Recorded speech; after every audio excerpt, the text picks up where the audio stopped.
Sindaga Bridge. That's Burj Khalifa. Ito yung tulay na pwede kang tumawid gamit ang elevator nila. Saan ka pa, diba?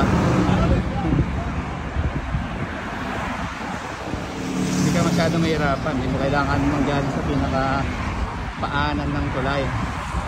So dyan ka lang, diba? Galing araw.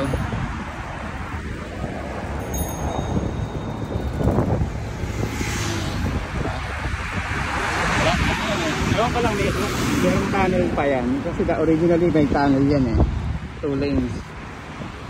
Pag nilagay ito baka sinarado na yon, diba?